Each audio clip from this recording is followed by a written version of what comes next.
ही धक्कादायक दृश्य आहेत अमरावती जिल्ह्यातल्या परतवाडामध्ये नामांकित पोद्दार इंटरनॅशनल स्कूलची बस ग्रामीण भागातून चिमुकल्या विद्यार्थ्यांना घेऊन ये जा करते। पण मुसळधार पावसामुळे करसगाव बहिरमजवळ पूर आलेला असतानाही या लहान मुलांचा जीव या बस चालकांना धोक्यात घातलेला आहे। मुलांच्या जीवाची पर्वा न करता बस पुराच्या पाण्यात घातली याचा व्हिडिओ आता सगळीकडे पाहिला जातोय, त्यामुळे पालकांनी संताप व्यक्त केलाय। थेट जाऊयात आमचे प्रतिनिधी अमर घटारे यांच्याकडे। अमर, काय अपडेट्स आहेत? या मुलांना घेऊन ही बस निघाली होती, या बस चालकावर आता काही कारवाई होणार आहे का?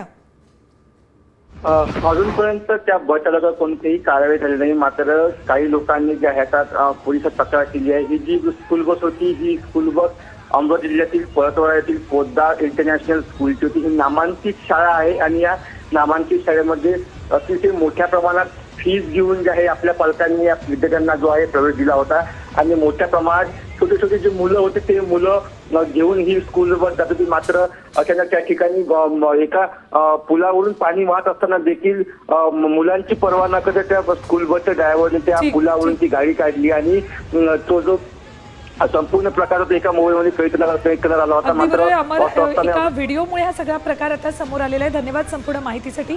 खरं तर पालक भरमसाठ फी शाळांमध्ये भरतात ती मुलांचा जीव धोक्यात घालण्यासाठी नव्हे, हेही शाळा प्रशासनानं लक्षात घ्यायला हवं। आता isakal.com आहे देशातील नंबर 1 ची मराठी न्यूज वेबसाईट। प्रत्येक अपडेटसाठी isakal.com ला नक्की भेट द्या।